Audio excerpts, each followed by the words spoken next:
বাংলাদেশের রাজনীতিতে, কূটনীতিতে একটা অভূতপূর্ব ঘটনা ঘটতে যাচ্ছে। সেই ঘটনাটা কি? সেই ঘটনাটা হচ্ছে যে ডক্টর মোহাম্মদ ইউনূস, আমাদের অন্তর্বর্তীকালীন সরকারের যিনি প্রধান উপদেষ্টা, সেই ডক্টর মোহাম্মদ ইউনূসের সঙ্গে মার্কিন প্রেসিডেন্ট জো বাইডেন আগামী 24 তারিখে জাতিসংঘ সদর দপ্তরে একটা দ্বিপাক্ষিক বৈঠকে মিলিত হবেন। তো এটা অভূতপূর্ব কেন, নজিরবিহীন কেন, সে ব্যাপারটা একটু বলি। এমনিতেই মার্কিন প্রেসিডেন্টের সঙ্গে একটা বৈঠক করা আমাদের মতো দেশের সরকার প্রধানের জন্য একটা যে কত বড় ঘটনা, কত আকাঙ্ক্ষিত ঘটনা, এটা আমরা বিগত সরকার প্রধান শেখ হাসিনার বিভিন্ন সময়কার যে আকুতি, যে চেষ্টা, যে কাতর আর্তনাদ, তার মধ্যে আমরা বারবার দেখেছি। উনি সফল হতে পারেননি, ওনাকে সেভাবে গুরুত্বই দেওয়া হতো না। তারপরে একটা বৈঠক করার জন্য দিনের পর দিন উনি যেয়ে সেখানে অপেক্ষা করতেন হোটেলে। আর এক্ষেত্রে যেটা হচ্ছে যে মার্কিন প্রেসিডেন্ট ইউনূস সাহেবের সঙ্গে দেখা করবেন নিউ ইয়র্কে। মার্কিন ইতিহাসে, মানে মার্কিনীদের যে রেওয়াজ, সে রেওয়াজ অনুযায়ী কখনো মার্কিন কোনো প্রেসিডেন্ট নিউ ইয়র্কে জাতিসংঘ সদর দপ্তরে এখানে এসে কারোর সঙ্গে কোনো দ্বিপাক্ষিক বৈঠকে মিলিত হন না। এরা সাধারণত করেন কি, এখানে আসেন, যখন তারা নিউ ইয়র্কে আসেন, যখন তারা জাতিসংঘের কোনো অধিবেশনে আসেন, বড়জোর তারা সাধারণ পরিষদে একটা বক্তৃতা দেন, এই দেওয়ার জন্য আসেন। অথবা আরেকটা কাজ তারা করেন, সেটা হলো বিশ্ব নেতাদের সম্মানে একটা ভোজের আয়োজন করেন। এছাড়া ওই ভোজে হয়তো কেউ সালাম টালাম দেয়, আমাদের আগের প্রধানমন্ত্রী একবার দুইবার দিয়েছিলেন, ওই এর চেয়ে বেশি কিছু আর হয় না। কিন্তু নিউ ইয়র্কে জাতিসংঘ সদর দপ্তরে বসে কোনো একজন অন্য কোনো দেশের সরকার প্রধানের সঙ্গে যে বৈঠক করা, এবং সেটা দ্বিপাক্ষিক বৈঠক করা, সেটা প্রায় নজিরবিহীন। এর আগে সর্বশেষ কবে যুক্তরাষ্ট্রের প্রেসিডেন্ট এই ধরনের কাজ করেছেন, সেটা আসলে এই মুহূর্তে আমি খুঁজে পাইনি। আমি কয়েকটা পত্রিকায় পড়লাম, কেউ বলছেন 30 বছরের মধ্যে দেখেননি, কেউ বলছেন 20 বছরের মধ্যে দেখেননি, আমি জানি না কবে। তো এই যে বিষয়টা, এটা কেন,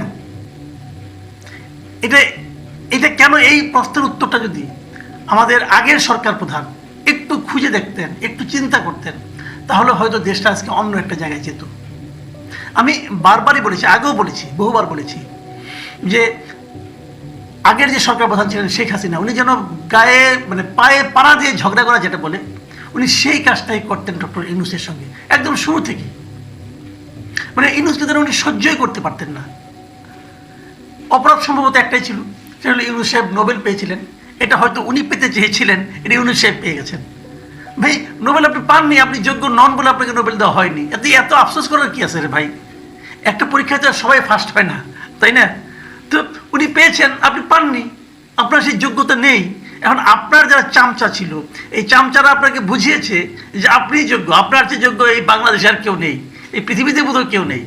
মাদার অফ হিউম্যানিটি না কি যেন বলেছিল। তো সেই মাদার অফ হিউম্যানিটিতে কাজ হয়নি রে ভাই। এটা আপনার নেতারা, আপনার কর্মীরা, আপনার অনুগতরা আপনাকে বলে বলে ওখানে উঠিয়েছিল, কিন্তু সারা দুনিয়া তো সেভাবে আপনাকে বিচার করতো না। এই জিনিসটা বুঝতে পারতেন না। এখন আরেকজন পেয়েছে, আমার দেশের একজন নাগরিক পেয়েছিল, সেটা কিন্তু আপনি সেলিব্রেট করতে পারতেন, সেটাকে আপনি কাজে লাগাতে পারতেন। বহুবার আমি বলেছি যে ডক্টর ইউনূসের সঙ্গে ঝগড়া করে শেখ হাসিনার কোনো লাভ নেই, বরং ডক্টর ইউনূসকে উনি ব্যবহার করতে পারতেন। একজন সারা দুনিয়ার জন্য পরিচিত, সুপরিচিত ব্যক্তিত্ব আমাদের দেশে ছিলেন, তাকে উনি ব্যবহার করলে আজকে অনেক কিছু আন্তর্জাতিক অঙ্গনে ওনার যে বদনামগুলি, ওনার যে স্বৈরাচারী হিসাবে যে ওনার যে খ্যাতি, যে কুখ্যাতি, সেখান থেকে উনি বেরিয়ে আসতে পারতেন। কিন্তু ওই যেটা বলে না যে গাধায় সবসময় পানি নাকি ঘোলা করে খায়, তো উনি সেই ঘোলা করে খেতে গিয়েছিলেন। মাঝখান থেকে কি হলো, নিজে চেয়ারটা ভরালেন, পালিয়ে যেতে হলো, এবং নিজে একজন স্বৈরাচারী বনে গেলেন। এই মোসাহেবের ঠেলায় উনি যে কত অধপতনে নেমেছিলেন তার কোনো ইয়ত্তা নেই। যাই হোক, আমি ডক্টর ইউনূস প্রসঙ্গে আসি। এই যে বৈঠকটা হবে, এই বৈঠকটা 24 তারিখে হবে। ডক্টর ইউনূসের কিন্তু 24 তারিখে ঢাকা থেকে যাওয়ার কথা ছিল, কিন্তু এই বৈঠকটার জন্য উনি কিন্তু একদিন আগে যাচ্ছেন, 23 তারিখে যাচ্ছেন। এবং যথারীতি অনেকগুলি পার্থক্য, আসলে আগের সরকারের প্রধানের সঙ্গে এই সরকার প্রধানের জাতিসংঘে যাওয়ার ক্ষেত্রে অনেকগুলি পার্থক্য। বিশাল বহর নিয়ে যাচ্ছেন না, বিমান ভাড়া করে নিয়ে যাচ্ছেন না, উনি যাচ্ছেন একটা কমার্শিয়াল এয়ারলাইন্সে। মানে আমি আপনি যদি কখনো আমেরিকা যান, অথবা যেভাবে আমরা যাব, উনি ঠিক সেভাবেই যাচ্ছেন, কমার্শিয়াল এয়ারলাইন্সে করে উনি নিউ ইয়র্ক যাচ্ছেন। এবং কেবল তাই না, ওখানে 24 তারিখের দুপুরে জাতিসংঘ সদর দপ্তরে যে বৈঠকটা হওয়ার কথা, সেটা যদি ঠিকঠাক মতো হয়, তাহলে এটা আমাদের জন্য অবশ্যই বিশ্ব রাজনীতির ক্ষেত্রে আমাদের দেশকে অনেক সম্মানিত করবে এবং আমরা হয়তো কিন্তু অনেক কিছু পাবো। এবং আরও বড় কথা হলো যে এই বৈঠক ছাড়াও ডক্টর ইউনূসের যে সংক্ষিপ্ত সফর, উনি কিন্তু 27 তারিখে ফেরত আসবেন। এই যে সংক্ষিপ্ত সফর, এই সফরে উনি আরও অনেক বেশ কয়েকটি দ্বিপাক্ষীয় বৈঠকে অংশ নেবেন। উনি কার কার সঙ্গে মিলিত হবেন, যদিও ভারতের প্রধানমন্ত্রীর সঙ্গে ওনার বৈঠকটা হচ্ছে না, এটা ভারতও সম্মতি জানে, এটা মূল কারণটা অন্য জায়গায়। সেই কারণটা হলো ভারতের প্রধানমন্ত্রী একটু যখন যাবেন তখন উনি গিয়ে পৌঁছবেন না, মানে দুজনের সঙ্গে সময়ের একটা গ্যাপ আছে, এই জন্যই ওই বৈঠকটা হচ্ছে না। তাছাড়া উনি ওখানে যার যার সঙ্গে আরও বৈঠক করবেন তাদের মধ্যে আছেন নেদারল্যান্ডসের প্রধানমন্ত্রী, পাকিস্তানের প্রধানমন্ত্রী, নেপালের প্রধানমন্ত্রী, ইউরোপিয়ান কমিশনের প্রেসিডেন্ট, যুক্তরাষ্ট্রের পররাষ্ট্রমন্ত্রী, জাতিসংঘের মহাসচিব, জাতিসংঘ মানবাধিকার সম্পর্কিত হাই কমিশনার, বিশ্বব্যাংক গ্রুপের প্রেসিডেন্ট, ইউএস এইডের প্রশাসক, এরকম আরও অনেকের সঙ্গে ওনার দ্বিপক্ষীয় বৈঠক হবে। এর বাইরে ইতালির প্রেসিডেন্ট এবং কুয়েতের ক্রাউন প্রিন্সের সঙ্গেও একটা দ্বিপাক্ষিক বৈঠকের আলোচনা হচ্ছে, এটাও হতে পারে।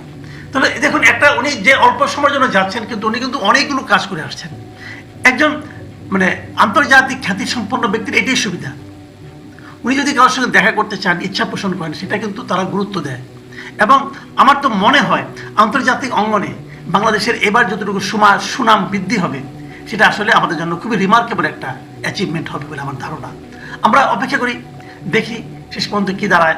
এবং আমরা ওই সময় যে যে বিভিন্ন গণমাধ্যমগুলো সারা দুনিয়ার, আমরা সেই গণমাধ্যমগুলোতে সতর্কভাবে খেয়াল রাখবো যে এই সফরটাকে ডক্টর ইউনূসের সেখানে যাওয়া, বিভিন্ন বিশ্ব নেতৃবৃন্দের সঙ্গে দেখা করা, সেগুলি মিলিয়ে আমরা আসলে কী পাই। এগুলি কি কেবলই দেখা মানে চোখের দেখা করা, নাকি এই আগে কিন্তু হতো একটা সেলফি তোলা নিয়ে কত রকম নাটক যে আমরা দেখেছি। তারপরে তো পররাষ্ট্রমন্ত্রী ওই সময় যিনি ছিলেন মোমেন সাহেব, তিনি সব ফাঁস করে দিলেন, বললেন উনি যে রিকোয়েস্ট করেছেন যে আপনার সঙ্গে একটা আমাদের প্রধানমন্ত্রী সেলফি তুলতে চান। যাই হোক, এবার কি হয় সেটা আমরা একটা তুলনা করতে পারবো হয়তো বা। প্রিয় দর্শক, আর কয়েকদিন মাত্র অপেক্ষা করুন, দেখা যাক কি।